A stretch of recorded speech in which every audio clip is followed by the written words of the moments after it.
job hunter ya bahasanya, atau job hunters ya, job hunters kalau aku lihat di IG-nya.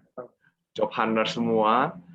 Pertama mungkin mau ucapin thank you ya, again thank you ke teman-teman job hunt yang sudah ngajak untuk berkolaborasi, dan pastinya juga thank you buat semua peserta yang sudah join ya, dan sudah join, yang sudah siap nih untuk kita belajar bareng-bareng ya, belajar bareng-bareng.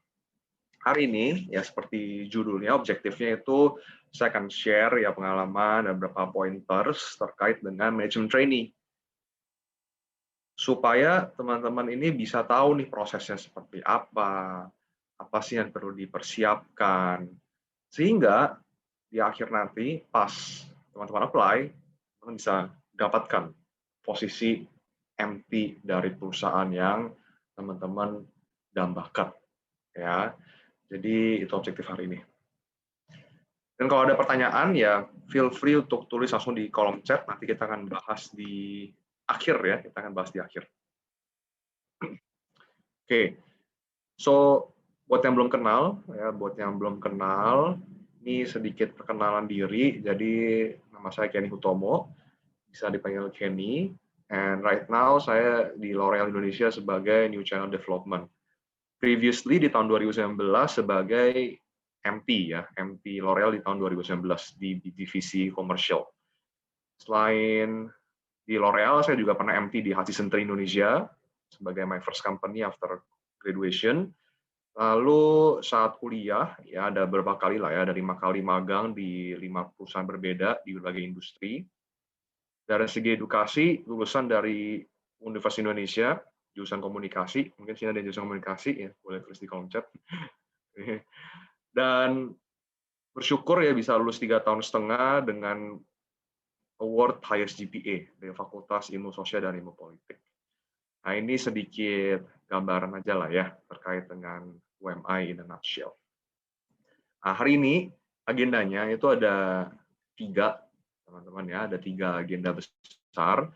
Pertama saya akan share tentang ya management trainee secara overview itu sebenarnya apa, requirement dasarnya itu gimana, dan juga apa sih sebenarnya benefit utamanya kalau kita ngomong sama management trainee ya. Management trainee ini nggak cuma di L'Oreal saja yang saya bekerja, tapi ini management trainee dari rata-rata management trainee itu seperti apa. Kedua adalah a bit sharing my experience di L'Oreal, karena ya definitely ini saya MT di L'Oreal, so mungkin teman-teman ada yang tertarik juga mau MT L'Oreal, nah ini mungkin bisa jadi benchmark gitu ya. Dan terakhir pastinya proses rekrutmen dari MT dan tipsnya itu seperti apa sih untuk setiap proses-prosesnya. Oke, dan aku harap teman-teman bisa aktif ya nanti ya, bisa aktif. Kalau saya bertanya mungkin kalau yang tahu mau kasih pendapat ya boleh itu, bisa on cam atau enggak bisa tulis di kolom chat.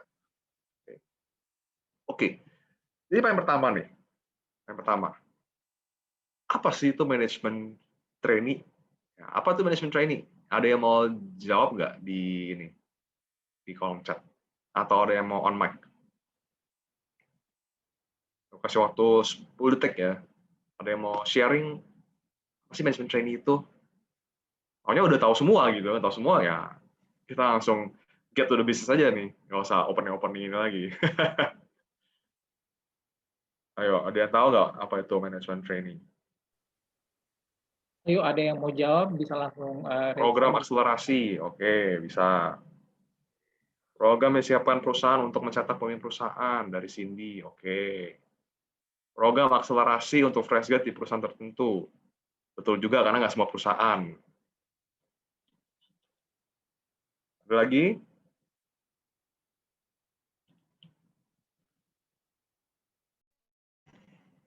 Udah 3 doang nih, yang lain pada malu semua. Oke, oh itu. Thank you Jesslyn, Cindy, and Tia ya buat masukannya. Dan 3-nya benar, ya 3-nya benar.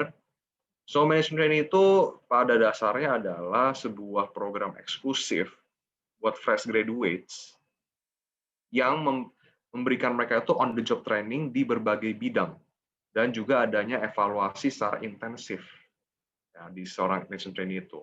Dan tujuan dari program management training dibuat adalah ya benar tadi, untuk menciptakan pemimpin masa depan dari perusahaan tersebut. Jadi beda nih, simpelnya adalah kalau kita masuk perusahaan jalurnya itu kan ada banyak jalur ya. Kalau kita ke Dufan ada banyak jalur itu kan, jalur fast track, ada jalur yang reguler, ada jalur misalnya orang berkebutuhan khusus, semua ada jalur beda nih. Nah, sama nih kalau perusahaan juga ada beberapa jalur. Kalau MT itu ibarat itu kayak kalau kita ke Dufan ya, teman-teman pada tahu Dufan lah ya. Itu ada jalur fast track-nya nih. Sehingga kesempatan berpromosi itu lebih cepat.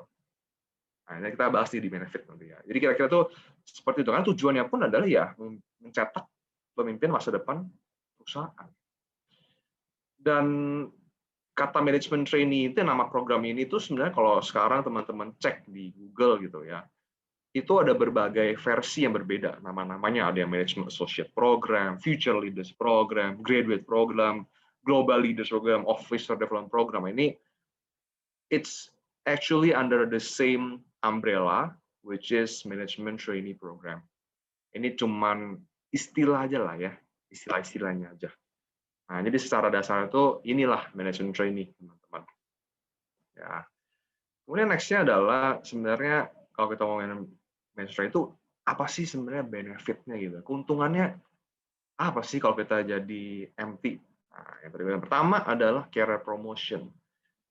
Sederhana ya, teman-teman, sederhana aja. Kalau kita masuk perusahaan jadi dari MT gitu ya, kita bisa sampai level manager itu dalam waktu 2-3 tahun. 2-3 tahun langsung promosi jadi manajer. Tapi kalau teman-teman masuk ke perusahaan jadi staff nih, officer biasa gitu ya, bukan MT nih. Sama-sama fresh graduate nih dua orang ini. Satu masuknya MT, satu lagi masuknya non MT. Itu bisa jadi manajer setelah 5-6 tahun. Itu biasanya.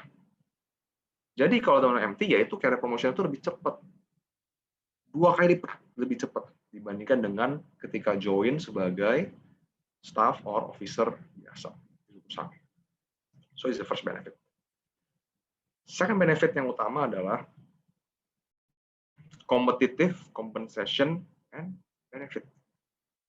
Ya, ini mungkin aku kasih contoh yang paling sederhana lah ya di L'Oreal yang paling aku alami sendiri itu.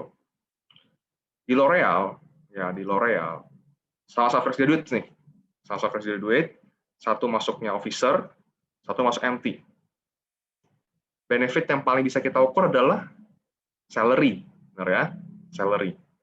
Dan kalau teman-teman masuknya itu, misalnya, aku nggak sebut angkanya ya, contohnya, misal 1 juta, ini angka contoh aja ya, misalnya kalau yang officer 1 juta, yang MT itu 2 juta.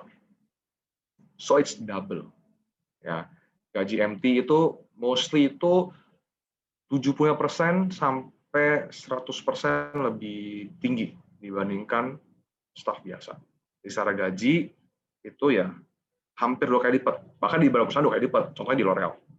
Unilever juga seperti itu. Big companies mostly kalau MT, ya untuk mau fresh graduates ya, MT sama non MT itu biasanya 2 kali lipat secara gaji. Selain itu juga banyak nih, nggak cuma sekedar dari salary ya, juga ada bonus, ada asuransi mungkin semuanya ada lah ya, bonus, asuransi, paid vacation, dan seterusnya yang lain-lain ada juga. Tetapi yang paling kentara adalah dari segi kompensasi ya, package-nya, remuneration package. Pasti adalah learning. Every day is a learning day for an MT. Karena baik lagi ke yang tadi nih, provide on the job training in multiple fields. Jadi bedanya kalau kita masuknya MT, itu ibaratnya kita dibayar untuk belajar di awal-awal pastinya. Kita dibayar untuk belajar. Beda sama yang officer, ya udah masuk langsung kerja gitu. Tapi kalau sini ada MT, kita ada proses belajar dulu di depan. Nanti aku share deh, gimana kalau di luar itu seperti apa. Tapi kira-kira secara gambaran itu ya ada belajarnya nih. Karena seorang MT itu dilihat sebagai masa depan perusahaan yang harus di grooming. Grooming itu bahasa Indonesia apa ya? Grooming itu misalnya apa ya? Kembangkan lah ya, dikembangkan gitu, di grooming bahasanya. Gitu. Jadi every day is a learning day orang MT. Jadi ini 3 benefit utamanya. Tapi di luar itu masih ada beberapa lagi. Great mentor. Di L'Oreal, setiap management trainee itu akan dapat mentor, either itu CEO, direktur, atau head. Salah satu itu. Dan itu akan jadi mentor nih. Mentor itu apa? Ya akan jadi kayak temen itu loh, yang bisa bertukar pikiran, berdiskusi, ngomong soal karir, gitu. Dan itu privilege yang didapatkan oleh seorang MT. Kalau non MT nggak bisa. Mentornya ya pasti atasan dia langsung. Kalau MT itu bisa kayak level direktur, even CEO gitu loh. CEO itu mau ngajarin orang yang baru masuk, baru lulus, anak bawang gitu lah ya. Itu mau dibantu sama CEO. You can imagine how lucky orang itu yang dapat CEO. Okay. Kedua, international opportunities. Nah, ini mungkin kalau dengan MT di perusahaan multinasional. Jadi L'Oreal, Unilever, P&G, itu teman-teman kesempatan berkarir di luar negeri itu sangat terbuka. Ya, senior saya yang udah 5 tahun di L'Oreal Indonesia, dia MT, ya pasti udah lulus saya, lulus di Indonesia, dia di ini nih, terbangin ke Shanghai, ke Japan, Singapura, paling baik Singapura sih. So it's very open. Even Paris juga. Ya. Kemudian yang ketiga adalah full trust fund management, another benefit-nya. Karena again, ya, with great power comes great responsibility. Ini dari Superman kayaknya ya. Jadi kepercayaan manajemen juga sangat besar ke anak-anak MT ini. Karena dilihat ya ini tuh potensinya gitu loh, potensi di sini. Makanya diberikan kepercayaan dari segi apa? Dari segi dana, project yang besar gitu kan. Itu dengan MT. Jadi ini beberapa key benefits dari seorang MT. Dan requirement itu sebenarnya apa sih kalau kita ngomong soal MT gitu ya? Requirement apa sih ya? Pasti yang aku bagi dua ya. Ada yang kualitatif dan kualitatif. Kualitatif itu apa ya? Standar. Ini lulusan S1 udah pasti. Jadi harus lulus S1 atau S2 nggak apa-apa. Dan jurusannya ada jurusan khusus nggak? Sebenarnya tidak. Tidak ada jurusan yang kayak, oke, kalau MT itu harus jurusannya ini aja, non ini nggak bisa daftar, nggak. Gitu. Mostly sih nggak. Kedua, itu maksimal 2 tahun pengalaman kerja. Gitu. Maksimal 2 tahun pengalaman kerja setelah lulus ya. Dan ketiga ya pastinya available nih, kerja 8-5 minimal. Itu menjadi requirement utamanya dari segi kuantitatif. Tapi sebenarnya yang lebih penting teman-teman, itu yang qualitative requirements. Ya. Nah, ini aku sengaja nunjukin nih. Ada yang mau nebak nggak? Apa sih qualitative requirements dari yang diharapkan dari seorang MT? Kalau ini mas banyak banget nih, gampang banget itu kan. Lulusan S1 kan banyak banget, lulusan S1 berapa ribu orang di Indonesia. Dia juga nggak bilang harus kampus ternama. Mungkin peserta lebih besar ya, tapi dia nggak serta-merta kayak cuma boleh dari lulusan UI, ITB, UGM, nggak gitu juga. Karena ada kok MT yang lulusan 4, ada kok yang lulusan di non Big Four itu ada juga. Ini semua orang hampir gampang lah ini bisa diiyain, tapi yang ini nih, ini yang benar-benar jadi kepotong banyak. Ada yang tahu nggak apa? Coba mungkin sebutin nih di room chat, atau nggak kalau mau sharing boleh juga. Ayo tebak-tebak aja. Ada 4 nih. Qualitative requirement.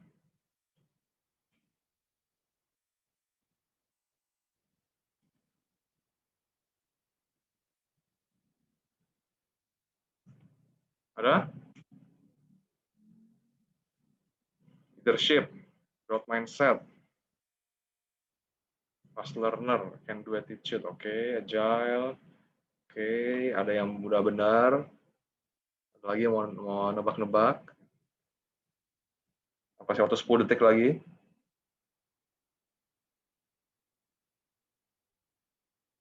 adaptive,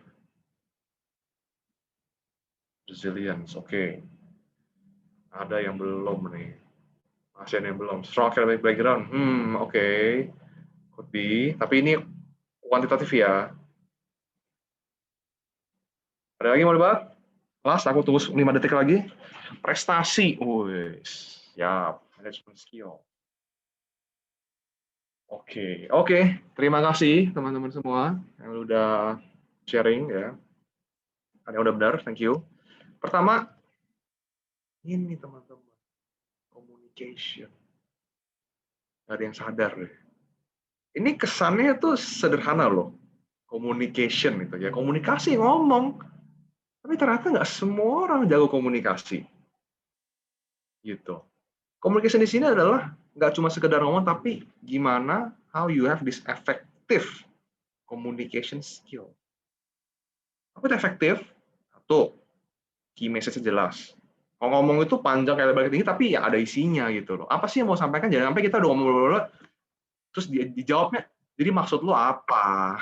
Nah, jangan sampai ada muncul seperti itu berarti nggak efektif komunikasinya. Kedua adalah struktur. Ada opening, ada content, ada closing. Opening, content, closing. Selalu kalau kita presentasi nanti aku share ya, tahapannya misalnya di tahapan presentasi nih, pas kita mau masuk MT, itu terstruktur nih. Ini openingnya, ini content, ini closing. Ini apa? Ini komunikasi. Dan terakhir ketiga adalah jangan lupa, komunikasi itu nggak sekedar pesan. Ya. Komunikasi itu ada 3 bagian penting dalam kita sebuah komunikasi. Satu, what's your content, which adalah pesannya tadi. How's your look, sama how do you sound. Yang paling besarnya yang mana? 60% itu based on riset dari US ya. Itu yang how you look. Baju. Ya, bajunya seperti apa? Gestur, eye contact-nya, penguasaan panggung. Itu lebih penting. Kedua, bahkan bukan yang konten loh. Kedua adalah suara yang tadi. Intonasinya jelas, nggak banyak. Jadi kalau teman-teman sadar, aku ada ngomong berapa banyak Kalau seingat saya sih nggak ada. Nah, itu yang perlu dilatih teman-teman. Ketika kita berpikir, ya kita berpikir. Jangan pas berpikir itu keluar filler, sebutnya filler. Nah, ini yang part of namanya effective communication nih. Nah, cuman pesannya, tapi juga melihat komunikasi ini sebagai sesuatu yang holistik gitu. Nah, ini penting banget having this effective communication. Kedua, benar tadi ya, leadership. Pasti ya jelas nih, leadership ini karena pemimpin masa depan perusahaan. Perlu punya leadership skill. Cara ngelatih gimana? Sederhana. Ya, pas teman kuliah, ada nggak pengalaman memimpin orang? Berapa orang dipimpin? Setelah dipimpin, hasilnya seperti apa?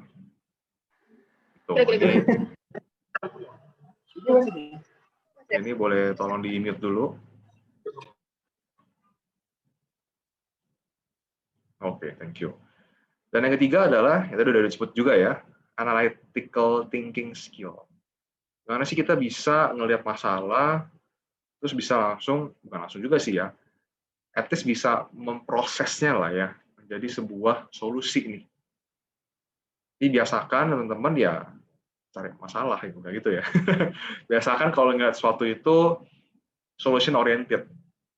Gitu, ngelihat itu, oke, ini kalau gini ada situasi seperti ini, apa nih ide yang bisa kita lakukan, gimana cara ngelakuin. Jangan lupa ya, ide dan cara ngelakuin itu 2 hal yang berbeda. Karena kita kadang-kadang tahu nih, oh ini cara ngelakuinnya gini. Jadi pasti tanya, gimana caranya? Ya. Jadi analisis ini ya menentukan itu nggak cuma idenya, tapi juga eksekusinya seperti apa. Ketiga itu. Keempat, apa yang keempat? Ini juga sangat penting, teman-teman. Grit. Ya, grit. Grit ini sebenarnya ini singkatan yang tidak formal ya. Ini dari sebuah lembaga yang membuat.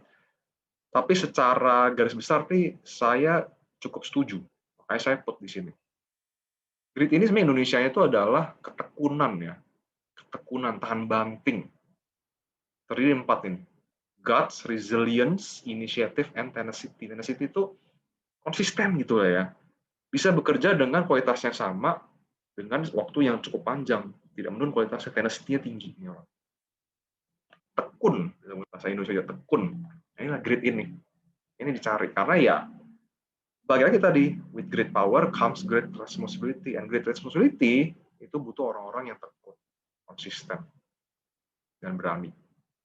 Ya, jadi ini key requirements-nya. Oke, nah sekarang kita masuk ke contoh kasus lah ya, contoh kasus ya. Aku ambil satu contoh company ya, which is L'Oreal nih, which is L'Oreal yang sekarang yang sempat aku jadi MT juga. MT L'Oreal itu ada 2, ya, 2 jenis. Satu YEP, satu lagi SLDP. YP ini sebenarnya secara garis besar ya itu adalah program MT yang dimana si MT ini akan dibentuk menjadi pemimpin di head office ya di kantor pusat. Kalau sales SLDP ini juga dibentuk jadi pemimpin tapi fokusnya di field gitu ya, pemimpin sales di lapangan, namanya sales leader development program. Nah, ini 18 bulan periodenya, ini 12 bulan periodenya. Jadi secara garis besar ada 2 jenis MT ini. Nah, teman-teman, ini udah buka minggu depan terakhir. Kalau teman-teman mau daftar, it's the time. Ya, it's the time. Oke. Nah, ini a bit explanation lagi ya tentang yang YEP. Jadi ada beberapa divisi yang teman bisa pilih, ya marketing or commercial, HR, e-com, strat, corcom, sama finance accounting. Ini beberapa divisinya. Requirement dasarnya sama kayak tadi aku bilang di depan. Bachelor atau master degree graduate, maksimal 2 tahun, strong communication and analytical skill, dan pastinya adalah English. Ya, English-nya udah harus fluent lah. Itu udah kudu gitu. Any multinational company, teman-teman mau daftar MT-nya, English ini udah menjadi apa ya, fix-nya lah. Karena semua proses dari hulu ke hilir itu semua pakai bahasa Inggris. Ya, dari CV, interview, business case, segala macam, all in English. So, ini sangat penting ya untuk multinational company. Even kalau non multinational company pun, as far as I know juga udah mulai nerapin yang namanya proses dengan bahasa Inggris nih. Kenapa? Sederhana. Kalau company mau go global, ya pasti orang-orang pun juga harus bisa bahasa Inggris dong. Ya. Jadi ini tentang YEP, yang ini SLDP, kurang lebih requirement-nya pun sama gitu ya, recent graduates, bachelor degree, strong. Nah, ini mungkin ada satu yang beda ya, strong interest in sales career. Jadi emang dibentukkan jadi sales manager ya. Leadership, perseverance, ini tadi aku bilang grit tadi, negotiation communication and effective communication, performance well under pressure, include kategori grit dan analytical skill. So ini programnya ada 2. Di L'Oreal. Nah, sekarang mungkin aku sedikit share nih yang tadi aku bilang ya, a bit sharing. Kalau dari aku sendiri sebenarnya apa sih yang buat aku akhirnya nentuin pilihan di L'Oreal? Biasanya ada 3 hal nih teman-teman. Prospect, leadership, and learning. Ya, 3 hal ini yang selalu aku, versi aku ya, ini setiap orang mungkin beda-beda, tapi versi aku ada 3 hal ini. Pertama, prospek. Ya, prospek ini, apa yang kena aku dalam prospek ya? Teman-teman kalau lihat di data ini, McKinsey, beauty industry ini consistently resilient for the past 10 years. Jadi dari tahun 2005 sampai 2019 pas aku daftar waktu itu kamu teman-teman lihat deh, salesnya ini setiap tahun itu bisa naik 10 sampai 15%, konsisten. Industri, itu sama industri ya, sama industri. Jadi kosmetik, skincare, perfume, personal care product ini konsisten naik terus 15%. Artinya apa? Artinya industri ini itu berprospek. Dan kalau kita ngomong industri ini naik secara trennya setahun ke tahun, artinya yang kontribusi growth-nya paling tinggi itu adalah perusahaan yang market share paling tinggi, which is L'Oreal, for sure. L'Oreal, Wardah. Nah, ketika perusahaan itu growth terus setiap tahun, ya pastinya artinya apa ya? Orang-orang di dalamnya juga akan di-growth terus dong. Gajinya di-growth, kemampuannya di-growth, perusahaan diperbesar, peluang diperbanyak. Ya, makanya penting banget sebelum kita lihat perusahaannya growth atau enggak, lihat dulu nih industrinya dulu nih. Industrinya growth enggak? Contoh industri yang enggak growth apa? Sorry to say, mungkin kalau sini ada yang pengen kerja di sini, cuma saya enggak, sangat tidak menyarankan, which is Bluebird. Bluebird ada MT juga, for the way, for information. Tapi kalau lihat Bluebird, it's transportation industry yang kehajar Gojek sama Grab. So it's something like I did not recommend ya. Ini contoh aja. Gitu. Kedua, leadership. Nah, ini tadi saya bilang. Kalau kita ngomongin brand, ya ngomongin soal company ya, versi saya akan aim ke perusahaan yang memang paling besar. Gitu, yang nomor 1 gitu. Karena ketika kita masuk perusahaan nomor 1, ya orang-orangnya pun harusnya juga nomor 1. Ya dong, kita mau bertahan kan lebih sulit daripada mencapai. Untuk bertahan kita butuh orang yang lebih hebat lagi daripada yang mencapai, sebenarnya seperti itu. Pohon semakin tinggi, semakin kencang anginnya. Nah, makanya aku pilih ini sebagai karena L'Oreal nomor 1 di dunia bahkan. Nah, L'Oreal nomor 1 di dunia. Indonesia mungkin nomor 2. Kita ngomong soal dunia itu nomor 1. Kalau kita ngomongin industri kecantikan. Dan terakhir adalah ya jangan lupa nih, industri udah bagus, company udah bagus, orangnya bagus nggak di dalamnya? Nah, as far as I know, di L'Oreal itu environment bekerjanya itu luar biasa supportive. Nah, ini by the way aku sama my mentor, which is she is a corporate communication director, and very smart, very helpful. Dan juga nggak cuma mentor tapi juga tim nih. Caranya cari tahu gimana ya? Pastinya harus ngobrol ya, yang udah kerja di situ. Nah, kadang-kadang kalau kita lihat media ya, you know lah ya, it can be twisted ya, one and another. Makanya kalau paling benar ya punya teman di situ, tanyain dia, gimana lu kerja di sini lo sama. Nah, di L'Oreal, it's I can say ya, it's very supportive environment. Ini a bit about my L'Oreal journey gitu ya. Nah, ini saya bilang tadi, learning. Ini pas teman-teman misalnya dia masuk L'Oreal, basicnya nggak cuma L'Oreal ya. Unilever, ini aku sebut aja ya apa ya brandnya. Unilever, P&G, L'Oreal, Astra, ya, Mondelez. Teman-teman aku tersebar di situ. Dia semua bilang, awal-awal bulan, satu bulan ada 3-4 minggu gitu. Bahkan Astra itu sampai 2 bulan, 2-3 bulan. Itu teman dia ini belajar, ada pembicara di luar datang, dikasih training segala macam, nggak ada kerja. Belajar itu adalah kerjanya, dan belajar dibayar dengan gaji yang sama kayak kita bekerja. Is a privilege makanya bilang. Makanya ini adalah namanya induction and training. Dan nggak cuma sebulan 2 bulan itu, setelah itu juga akan ada periode-periode yang teman harus belajar lagi. Luar biasa ya. Kedua ya ini setelah belajar nih kalau di L'Oreal specifically itu akan diminta untuk jadi salesman dulu. Jadi tujuannya apa? Buat belajar. Ya, tujuan buat belajar lagi. Jadi salesman nih. Dia waktu kemarin ke Medan, itu aku ke Medan, jadi salesman, ke toko-toko kosmetik kecil, gitu kan, ke toko-toko retail itu nawarin barang. Ya salesman. Gitu. Setelah itu 6 bulan baru ke head office nih, kantor pusatnya. Jadi marketing eksekutif gitu, marketing eksekutif. Di marketing eksekutif sekarang udah finally bersyukur udah lulus itu di tim sales itu ya, di tim komersialnya. But base-nya tuh di kantor pusat. Karena waktu saya join-nya yang YEP ya, tadi kalau teman-teman ingat ya, yang entrepreneur program yang emang menjadi pemimpin di kantor pusat. Wait, ini aku punya waktu sampai jam berapa ya? Sebenarnya Ini ada sampai special guest. 45, tapi nanti jadi sampai 7.55. 7.50 ya? Oke, Ya. pas kok. Oke, sekarang sampai sini teman-teman ada yang tertarik nggak, makin tertarik masuk MT nggak? Sebelum aku jelasin prosesnya nih, tadi white space dulu.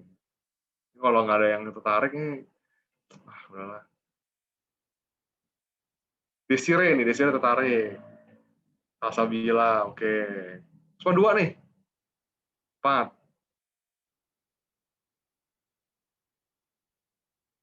2 lagi lah. Oke, satu lagi. Oke, siap. Oke. Nah, kalau gitu, ya, ini aku sedikit share tentang proses rekrutmen MT, khususnya di L'Oreal ya. Tapi dari pengalaman aku sih kurang lebih itu sama nih prosesnya. Palingan yang beda itu urutannya. Kalau di L'Oreal urutannya seperti ini mungkin. Tapi kalau yang bisa di Unilever itu numerical test-nya justru duluan. FGD-nya itu dibareng di sini. Jadi lebih ke urutan-urutannya aja. Tapi secara pointer, mostly itu kalau MT itu seperti ini. Ya, oke, ini aku sedikit share dulu ya soal pertama application dulu nih lewat Nia. Ya ini kayak kalau di luar itu kayak semacam sistem robotnya dia gitulah ya. Itu kayak masukin data diri masukin, CV masukin di situ gitu kan. Dia akan ini kayak chatbot gitu yang akan record segala macam basic information. Nah, setelah itu udah masukin CV, seleksi tuh. Seleksi kan. Baru dikirimkan kayak invitation untuk ikutin digital test itulah, Seedlink ini nama programnya gitu. Intinya ini sebuah tes online gitu, tes online. Isinya itu apa? Nanti dia akan minta teman-teman untuk isi esai, jadi ada 3 pertanyaan. 3 pertanyaan itu pertanyaan-pertanyaan tentang psikologis, diisi tuh jawab esai. Yang nilai adalah robot, artificial intelligence. Jadi make sure di bagian ini, kalau ini yang Mia itu ya make sure-nya aku mungkin CV-nya yang ATS friendly gitu, CV-nya yang sesuai dengan requirement. Nah, Seedling ini akan ngomongin soal esai nih, nanti di situ akan ada 3 pertanyaan, tulis tuh jawabannya esainya. Dan ini nilai robot, makanya jangan sampai kopas. Dan make sure itu terstruktur, yang tadi ya terstruktur, banyak action verb itu kayak manage, lead, develop, itu action verb tuh. Nah, kemudian terakhir itu video screening. Ini juga pertanyaan-pertanyaan psikologis, tapi teman-teman akan diminta untuk merekam nih video gitu pakai webcam. Nah, bagian sini, ini Inggrisnya harus lancar, teman-teman ya. Karena apa? Karena nggak ada siaran ulang. Jadi nanti tuh pertanyaan muncul nih, tek untuk pertanyaan. Baca pertanyaan 3 detik doang. Sambil mikir jawabannya apa. Setelah itu pertanyaan hilang, langsung webcamnya nyala. Harus jawab tuh. Maksimal 1 menit jawabannya. 1 menit itu ya pastinya harus sangat terstruktur ya kan, teman-teman. Jawabannya gimana ya? Struktur, Inggrisnya harus lancar, jangan awal karena waktunya akan habis. Waktunya habis bisa ulang nggak? Kayak replay gitu, saya buat lagi nggak bisa. Udah langsung kirim. Pertanyaan kedua langsung, pertanyaan ketiga. So it's very fast. Application-nya. Kemudian kalau ini udah lolos, akan diundang nih ke assessment center. Kalau dulu ya masuk ke L'Oreal gitu ya. Even yang di luar daerah pun dibeliin pesawat untuk ke kantornya. Kalau emang teman-teman lolos ini. Tapi sekarang kayaknya masih online. Ya. Nah, untuk apa nih ke assessment center ya? Karena ada interview gitu ya, ada interview sama HRD, kemudian ada focus group discussion. Ini nanti teman-teman setelah interview ini jadi one by one ya, jadi nggak langsung bareng.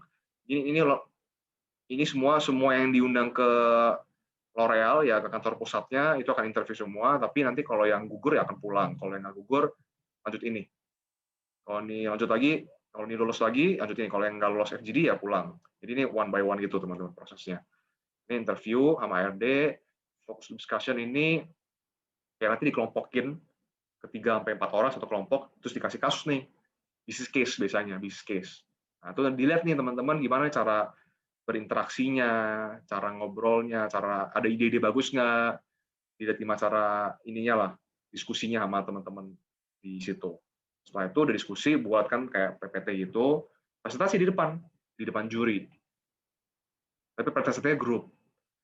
Nah, ini kalau lolos akan ada numerical test. Nah, ini yang tricky teman-teman. Jadi numerical test ini nanti dikasih soal itu, ya ada sekitar 25 soal PG, tapi tentang perhitungan itulah, tentang contohnya itu gimana ya, kayak ngitung, dikasih tabel gitu kan, dikasih tabel, problem solving test itu dikasih tabel, ada angka-angkanya, ya ini kalau ini lakuin ini, itu teman-teman hitung gitu kan. Secara contohnya misalnya apa yang ingat itu, dia kayak soal cerita gitulah. Jadi ada company, dia kan sales-nya segini, kemudian revenue-nya gini, cost-nya gini, kemudian ada kejadian ini, nah coba hitung berapa nih secara profit-nya. Kira-kira gitu sih, tes-tesnya, numerical test-nya. Itu ada 25 nomor, dikasih waktu tuh kayak 1 jam, salah ya, 1 jam untuk isi numerical test. Ini kalau lolos, baru Big Bang-nya di sini, business case presentation. Nah, ini juga luar biasa. Ini tuh ya paling susah lah ya, karena ya namanya juga kalau kita main game itu bos akhirnya gitu kan. Ini bos akhirnya. Bos akhirnya susah biasanya kan. Nah, ini tuh presentasi nanti dikasih case, tapi ini bahkan case-nya bukan dikasih di hari hanya, jadi dikasih case dulu, teman-teman bikin tuh PPT. Waktunya tergantung, ada yang waktunya dikasih 3 hari, ada yang seminggu, ada cuma 1 hari, tergantung MT-nya, dasar MT apa, ada MT tadi ya, ada MT sales, MT marketing, MT finance, MT HR, nah itu beda-beda case-nya semua, dan waktu pengerjaannya pun beda-beda. Habis itu present nih, jurinya itu ada sekitar 10-12 juri, yang level manajer ke atas, manajer atau manajer ke atas, itu jurinya. Nah, jadi imagine ya teman-teman skripsi cuma 3, dosennya kan ini 10 gitu dosennya gitu. Ya. So ya, gitu. Makanya final boss susah ini final boss emang. Nah, ini lewat baru deh. Sini biasanya ntar ada kayak interview lagi sih sama, tapi di hari yang sama lah ya, di hari yang sama. Digabung itu, business case, setelah presentasi, biasanya akan interview lagi secara singkat gitu. Buat meyakinkan lah. Nah, udah ini lolos, offering, baru welcoming pack, terus fit induction itu yang tadi tuh, 1 bulan yang training tadi. Udah, ada ini setara recruitment prosesnya, dan ini memakan waktu sekitar 2-3 bulan. Begitu. Dari yang misalnya ini ya, sampai sini. Nah, oke. Ini tinggal 20 menit, jadi ini aku cepat aja. Habis ini ada special guest. Nah, ini jadi lebih kasih gambar teman-teman ya. Kasih gambar ini aku nggak buat-buat, ini angka real. Gitu ya. Management trainee tahun lalu, ini yang apply ada 20.000 orang. 20.000 CV yang masuk. Dan yang keterima itu ya sekitar 15 lah ya, 15 kursi per tahunnya. Tapi kita juga punya magang gitu kan, magang di L'Oreal. Itu yang apply juga 500-an, dan yang keterima itu sekitar 15-18. So it's a tough ya, it's a tough position gitu. Namanya empty. Dan kalau ini aku main coba matematika mudah gitu ya. Kalau di total kan 20.500 itu kan. Yang ada nih kursinya itu 30 kursi gitu. Artinya kan 30 kursi banding 20.500 applicant, berarti 1:683. Artinya ini 0,01%. Peluang CV itu akhirnya diterima gitu ya, 0,01%. Nah, ini kalau kasih benchmark gitu ya, even di Harvard-nya 2% gitu kan, 1-2% peluang keterimanya. Nah, ini lebih suka masuk Harvard kayaknya sih ya. Nah, kira-kira sih seperti itu nih gambaran. Ini bukan mau nakutin, tapi ini cuma mau kasih tahu kenyataannya seperti ini. Dan itu tahun lalu loh. Tahun ini akan bisa jadi akan naik lagi, karena kalau lihat dari trennya setiap tahun akan naik gitu. Karena orang yang butuh pekerjaan semakin banyak. Makanya kalau kita ngomongin soal CV ya, ini sebenarnya aku harus kasih yang cukup singkat ya, karena kalau kita ngomong CV, biasanya aku sejam 2 jam lagi nih discuss soal CV. Jadi ini karena lebih ke singkat aja, ini aku jadi share singkat aja teman-teman ya. CV itu pada dasarnya harus ada 2 hal nih, ATS friendly dan juga recruiters friendly. ATS itu apa? Applicant Tracking System. Makanya kayak tadi kalau L'Oreal, CV teman-teman itu nggak dilihat sama si HR. Karena mabok lah, 20.000 CV dilihat pakai mata gitu kan. Jadi langsung pakai sistem. Nah, sistemnya ini kan nggak bisa serta-merta langsung, sistem ini akan ada rumusan ya kan. Nah, rumusannya itu supaya kita ATS friendly itu seperti satu, file-nya ini benar nih, jangan pakai PPT, pakai Word.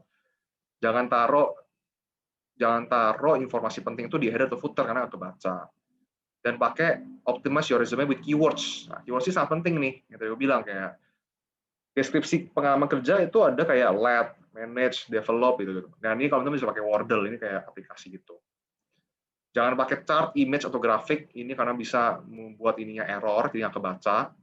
Stick to simple bullet points, jangan pakai panah, jangan pakai bintang, jangan pakai strip ya, bullet points, it's bullet points. Karena apa? Karena yang kebaca, takutnya nggak kebaca. Dan clean resume with clean hierarchy. Nah, hierarchy itu gimana? Reverse chronological. Jadi kalau teman-teman nonton film, kronologis itu apa? Dari dulu sampai sekarang. Gitu. Tapi kalau reverse chronological itu dari sekarang sampai dulu. Jadi dibalik gitu formatnya. Gitu. Nah, ini test friendly. Tapi kan nanti juga CV-nya kalau misalnya lolos yang sistem akan dilihat juga dong sama HR kan. Makanya juga perlu recruiters friendly. Jadi satu ya pasti organize layout, kemudian identify and describe your achievement. Ya, ini baik kali teman-teman ya, ini identify and describe ya, bukan mention, karena 2 hal yang berbeda. Ya, show leadership, put the key criteria, triple check spelling and grammar, dan use English pastinya. Nah, ini jadi kalian saja soal CV. Lalu kalau kamu soal interview ya sekilas saja, of course you need to communicate effectively. Ada 2 hal ya teman-teman ya kalau kita ngomongin soal interview. Aku bagi 2 jenis pertanyaan. Satu pertanyaan yang butuh analisis. Kalau pertanyaan model analisis itu kayak contohnya, menurut Anda L'Oreal perlu mengakuisisi perusahaan A enggak? Misalnya gitu pertanyaannya ya. Itu analisis. Gitu. Kita jawab iya atau enggak, terus apa alasannya? Kira-kira gitu. Nah, jadi cara jawab pertanyaan itu gimana ya? Pasti pertama jawab dulu pertanyaannya. Jangan ya saya sih lihat jawabannya apa. Jawab dulu. Misalnya kalau pertanyaan gitu, ya harus akuisisi. Karena ada 3 hal, 1, 2, 3. Nah, ini disupport lagi ini. Jadi itu kayak piramid itu, teman-teman. Ada governing thoughts, major key line, sama minor detail. Lalu kalau pertanyaannya itu lebih ke experience-nya atau enggak achievement. Oke, coba kamu ceritain pengalaman kamu mimpin di kuliah, atau pengalaman kamu menyelesaikan konflik dalam sebuah tim. Nah, ini kan pertanyaan-pertanyaan yang berkaitan dengan experience gitu kan. Lebih ke attitude kamu, sifat gitu-gitu. Nah, jawabannya juga terstruktur, teman-teman. Ya pakai ini harusnya udah teman-teman I assume pada tahu semua ya, STAR ini ya, just a quick reminder lagi, situation, task, action, result. Selalu pakai ini. Kalau emang jawab pertanyaan-pertanyaan experience sama achievement. Contohnya gimana ya, misalnya oke ya, waktu saya memimpin 50 orang ya dari berbagai divisi, dan tugas saya adalah ngebuat ini acara event ya, panitia waktu itu eventnya itu harus 50 juta nih duitnya gitu kan, kita butuh sponsor 50 juta.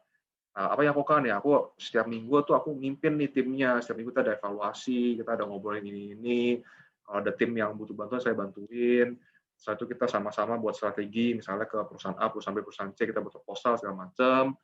Hasilnya adalah akhirnya kita dapetin 50 jutanya, bahkan lebih, akhirnya itu 80 juta, kita ada uplift sekitar 30% dari target. Nah, jadi itu jelas nih, oh akhirnya HR kebayang, oke, ini orang terstruktur nih ngomongnya, clear. Tapi ada satu lagi tambahan. Jadi STAR ada satu lagi nih tambahan bonus. Ini nggak banyak orang tahu. Ini jurus rahasia. Ada nggak ya teman-teman mau jawab? Tambahan ini apa? Depannya E.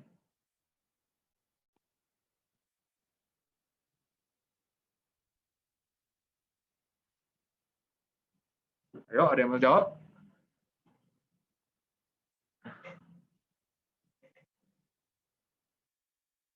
Evaluation. Wah, cakep. Cakep. Betul, teman-teman. Evaluation. Jadi tadi, kalau lanjutin cerita tadi ya, resultnya adalah ya kita akhirnya dapetin 80 juta. Dan tambahin lagi nih, satu kalimat lagi. Dan kalau saya bisa mengulang pengalaman itu, saya akan ngelakuin ini. Atau dan kalau ada orang yang menggantikan saya nanti, saya sudah kasih rekomendasi nih supaya bisa lebih tinggi lagi dan lebih efektif, saya akan minta dia untuk approach-nya ke pemerintah juga misalnya, jangan cuma ke corporate, ke pemerintah juga, atau ke lembaga-lembaga NGO. Nah, itu evaluation-nya. Jadi teman-teman ngejawabnya ini bukan cuma terstruktur, tapi benar-benar itu holistik nih. Kayak gitu ya. So, waktunya sudah habis, sorry agak terburu-buru di akhir ya. Dan oke, let's discuss ya, IG aku di Kenny Utomo, LinkedIn aku di Kenny Utomo juga. You can connect, you can follow, dan you can DM me kalau mau diskusi. I love to share. Oke.